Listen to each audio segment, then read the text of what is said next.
নমস্কার সকলকে, একটা নতুন ভিডিওতে তোমাদের সকলকে স্বাগত জানাই। আজ আমি চলে এসেছি কলকাতায় অবস্থিত পশ্চিমবঙ্গের সবচেয়ে বড় মন্দির শ্রী স্বামীনারায়ণ মন্দিরে, যাকে কলকাতার বুকে এক টুকরো গুজরাটও বলা যেতে পারে। 2014 সালে প্রমুখ স্বামী মহারাজের দ্বারা এই মন্দির প্রতিষ্ঠিত হয় বিশাল পূজার্চনার মাধ্যমে, এবং ভক্তবৃন্দদের জন্য এই মন্দিরের প্রবেশদ্বার খুলে দেওয়া হয়।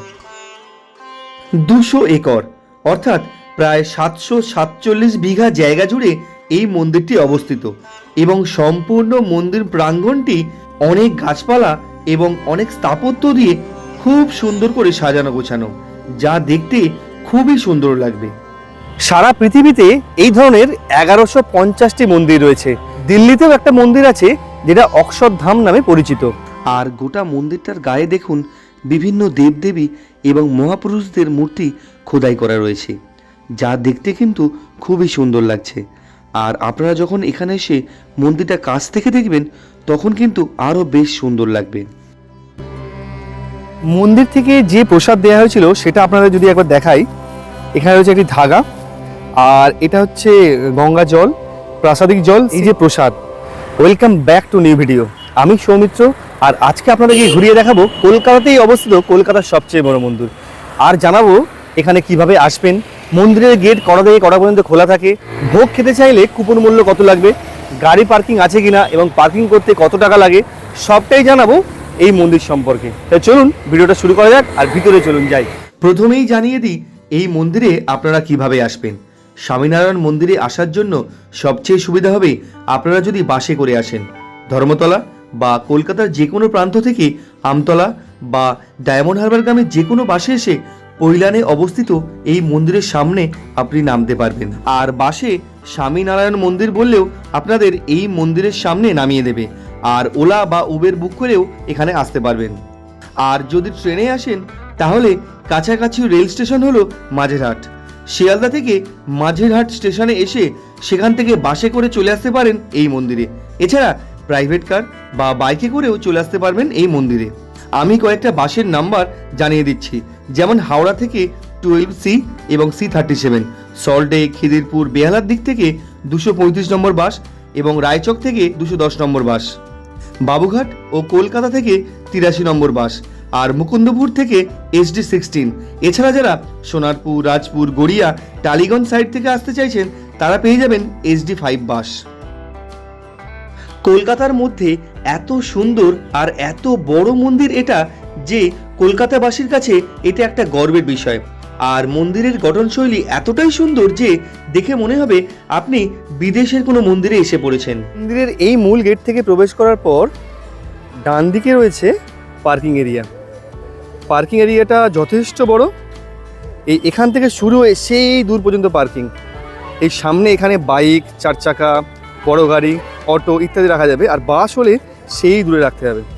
আর পার্কিং চার্জটা আমি স্ক্রিনে জানিয়ে দিচ্ছি, তবু মুখে আবার বলে দিই যে মোটরসাইকেল রাখতে হলে এখানে 20 টাকা, অটো বা টোটো 30 টাকা, আর কার 50 টাকা, মিনি বাস 130, আর বাস পড়বে 250 টাকা। এদিকে রয়েছে পার্কিং, আর এই পার্কিংয়ের ঠিক বাম দিকে আছে ওয়াশরুম, আর এপাশে হচ্ছে প্রসাদ ঘর। যদি প্রসাদ ঘরটা এরা দিয়েও যাওয়া যায়, আবার মন্দির থেকে ঘুরে এসেও প্রসাদ ঘরে ঢোকা যায়। আমি এখন দাঁড়িয়ে আছি পার্কিং এরিয়ার সামনে, আর আমার পিছনে দেখুন মন্দির খোলা বা বন্ধের টাইম দেওয়া আছে। তবু বলে রাখি, সকাল 7:30টায় এই মন্দির খোলে, আর বন্ধ হয় ঠিক দুপুর 12টায়। আবার বিকেল 4টে এই মন্দির খোলে, আবার বন্ধ হয় রাত 8টায়। তো সেক্ষেত্রে মাঝখানে যে 4 ঘন্টার সময়, সেই সময় কিন্তু এই মন্দির চত্বরে কাউকে থাকতে দেওয়া হয় না, পুরো গেটের বাইরে রাস্তার পাশে করে দেওয়া হয়। তো আপনারা এই টাইমিংটা মাথায় রেখে এই মন্দিরে আসবেন। এই মন্দিরে মোট 5 বার আরতি হয়।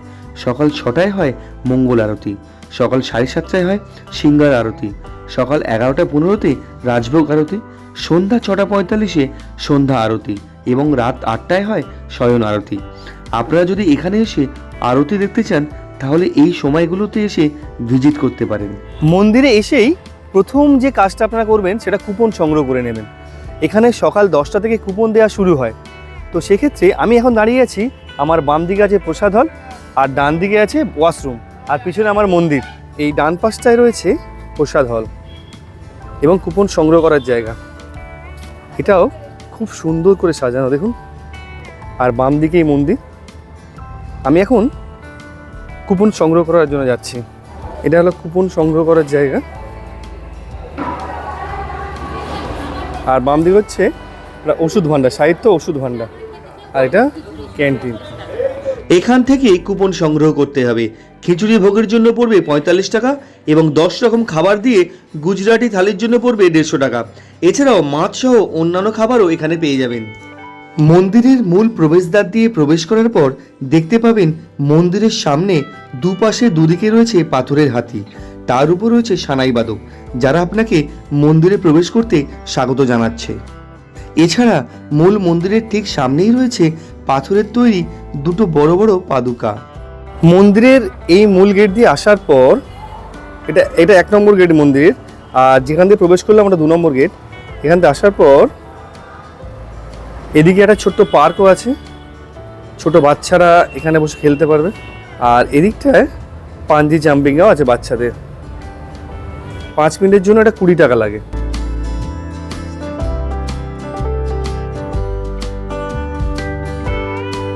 কি নাম তোমার বললে? আর তোমার নাম?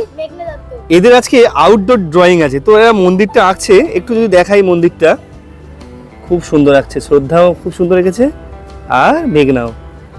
আর সামনে বসে আছে, এই যে সামনে এই মন্দিরটাকে ওরা আঁকছে। আজকে ওদের আউটডোর ড্রয়িং। পুরো মন্দির চত্বরটা যদি আপনাদের ঘুরিয়ে দেখাই, অসম্ভব সুন্দর একটা মন্দির। এবার আমি মূল মন্দিরে প্রবেশ করব। যেহেতু মূল মন্দিরের মধ্যে ক্যামেরা বা ফোন কোনোভাবেই অ্যালাউ নয়, তাই আমি সম্পূর্ণটা ঘুরে এসে তারপর আপনাদের দেবদেবীদের বিগ্রহ সম্পর্কে জানাবো। মন্দিরের মধ্যে প্রবেশ করলে প্রথমেই ডান দিকে দেখতে পাবেন শিব পার্বতী এবং তার সাথে রয়েছেন গণেশ। আর শিব পার্বতীর ঠিক উল্টো দিকেই রয়েছে রাম সীতা এবং হনুমানজির মূর্তি। এরপর ভিতরে প্রবেশ করার পর দেখতে পাবেন শ্রী ঘনশ্যাম মহারাজের মূর্তি, আর তার পাশে রয়েছেন ভগবান শ্রী স্বামীনারায়ণ। এর সঙ্গেই আপনারা দেখতে পাবেন শ্রী গুণাতীতানন্দ স্বামীকে। এরপর আপনারা দেখতে পাবেন শ্রী হরিকৃষ্ণ মহারাজ এবং শ্রীকৃষ্ণ এবং রাধাকে। তারপর যখন মন্দির থেকে নিচে নেমে মন্দিরের নিচে গর্ভগৃহে প্রবেশ করবেন, তখন দেখতে পাবেন সোনার তৈরি স্বামীনারায়ণ মূর্তি। সেই স্বর্ণ মূর্তিকে আপনারা জলাভিষেক অর্থাৎ গঙ্গা জল দিয়ে পুজো করতে পারবেন। 2 জন জলাভিষেক করতে চাইলে টিকিট মূল্য পড়বে 50 টাকা, আর 4 জন জলাভিষেক করতে চাইলে টিকিট মূল্য পড়বে 100 টাকা। প্রত্যেক টিকিটের সাথেই দেয়া হবে একটি ধাগা, গঙ্গাজল এবং সুন্দর প্রসাদ। আর তাছাড়া আপনারা চাইলে মন্দিরের বাইরে থেকেও প্রসাদ কিনতে পারবেন। এই পৈলান মন্দিরের একটা বেশ রাজকীয় ব্যাপার রয়েছে। আমি যেহেতু সকালবেলা গিয়েছিলাম, তাই সকালবেলার সৌন্দর্যটা তুলে ধরলাম।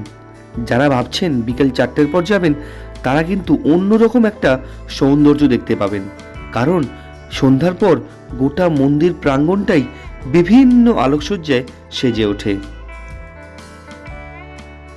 মন্দিরের ঠিক এই জায়গাটা, সিঁড়ির এপাশে এবং ওপাশে দুপাশেই জুতো রাখার জায়গা আছে। জুতো খুলে ওপরে উঠে পড়লেন, তারপরে সম্পূর্ণ মন্দিরটা দেখে নিয়ে মন্দিরের ওপাশ থেকে মানে মন্দিরের পিছন থেকে বেরিয়ে মন্দিরের গর্ভগৃহে ঢুকতে হবে। সেখানে রয়েছে স্বামী নারায়ণজির স্বর্ণমূর্তি।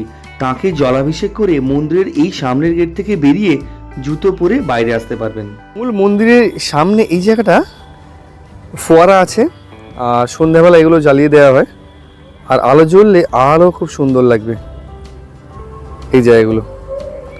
আর এই চারপাশগুলো অনেক বসার জায়গাও আছে, এদিকটাও অনেক বসার জায়গা। এখানে অনেকে বসে সময় কাটাচ্ছে এখানে। মন্দিরের ডান পাশে রয়েছে প্রসাদ ঘর বা রেস্টুরেন্ট। এই প্রসাদ ঘর থেকেই প্রসাদ পাওয়া যায়।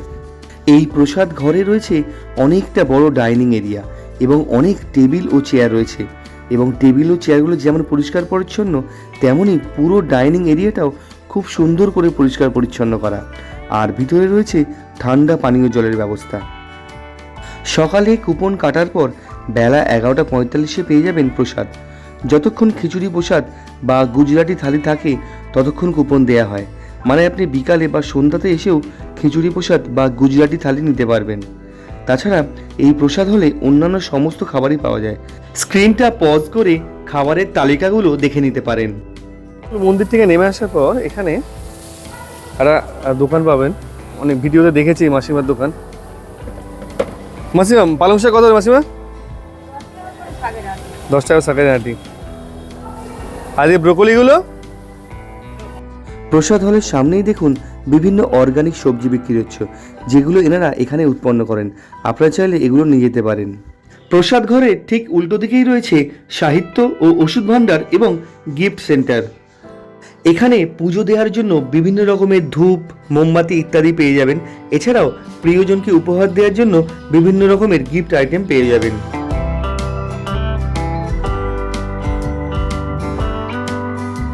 তাছাড়াও বিভিন্ন আয়ুর্বেদিক ওষুধও এখানে পেয়ে যাবেন।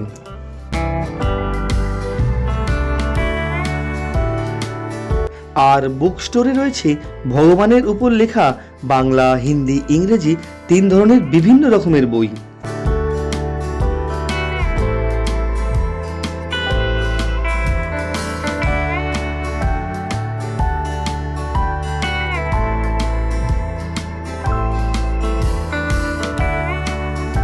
এছাড়া এই মন্দিরে এসে ডিএসএলআর-এ ফটো তুলতে পারেন। ফটো তুলতে খরচ পড়ে 100 টাকার মতন। এই মন্দির সম্পূর্ণ ভ্রমণ করতে 2.5 থেকে 3 ঘন্টা লাগবে, তাই হাতে সময় নিয়ে আসবেন। আর আগেই জানালাম দুপুর 12টা থেকে বিকেল 4টে পর্যন্ত এই মন্দির বন্ধ থাকে। সেই সময়ে কোনো মানুষকেই মন্দির প্রাঙ্গণেও থাকতে দেওয়া হয় না, গেটের বাইরে বের করে দেওয়া হয়। তাই এই সময়টা মাথায় রেখে এই মন্দিরে আসবেন। আর এই স্বামীনারায়ণ মন্দিরের বিশেষ কিছু নিয়ম রয়েছে, যেমন নিজেদের পোষ্য প্রাণী এখানে নিয়ে আসা যাবে না। আর এই মন্দিরে শর্ট ড্রেসেসও অ্যালাউ নেই, ছেলেরাও এখানে হাফ প্যান্ট পরে আসতে পারবেন না। আর মন্দিরের ভিতরে কোনোভাবেই ফটো বা ভিডিও অ্যালাউ নেই। আর স্মোকিং, ড্রিঙ্কিং একটাও এখানে অ্যালাউ নেই। আর জুতো পরে মন্দির প্রাঙ্গণে প্রবেশ করতে পারলেও মূল মন্দিরে ওঠার সময় সিঁড়ির দুপাশে জুতো খুলে তবে মন্দিরে প্রবেশ করতে পারবেন। মন্দির থেকে যে প্রসাদ দেওয়া হয়েছিল সেটা আপনাদের যদি একবার দেখাই, এখানে রয়েছে একটি ধাগা, আর এটা হচ্ছে গঙ্গা জল, প্রাসাদিক জল। সেই নীলকণ্ঠ বর্ণির সনাতন দিব্য স্বরূপের পবিত্র জলাভিষেক করলে সকল কামনা পূর্ণ হয়, মনে শান্তির অনুভূতি আনয়ন করে। আর এই যে প্রসাদ, 50 টাকা দিয়ে পুজো দিলে 2 জন জলাভিষেক করতে পারে, আর 100 টাকা দিয়ে পুজো দিলে 4 জন জলাভিষেক করতে পারে। মানে আপনি সোনার মূর্তিতে, স্বামীনারায়ণের সোনার মূর্তিতে গঙ্গা জল দিয়ে অভিষেক করতে পারবেন। আর প্রসাদের মধ্যে কী আছে সেটা যদি একবার দেখাই, প্রসাদের মধ্যে এই যে স্বামীনারায়ণের প্রসাদ এখানে আছে। গোটা মন্দির চত্বরে সারাক্ষণ পরিষ্কার পরিচ্ছন্ন করা হচ্ছে।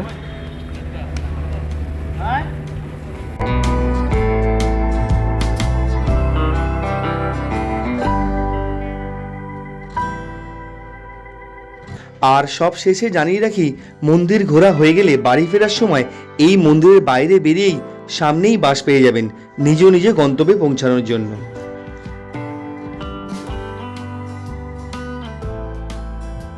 ভিডিওটা ভালো লাগলে অবশ্যই এটা লাইক করবেন এবং চ্যানেলে নতুন হলে চ্যানেল সাবস্ক্রাইব করবেন, কারণ এখন থেকে এই চ্যানেলে পশ্চিমবঙ্গের সমস্ত ভ্রমণস্থান সহ গোটা ভারতবর্ষ ভ্রমণের ট্রাভেল গাইড ভিডিও পোস্ট করা হবে, যা আপনাদের কাছে খুব হেল্পফুল হবে। সকলে খুব ভালো থাকুন, সুস্থ থাকুন, দেখা হচ্ছে নেক্সট ভিডিওতে।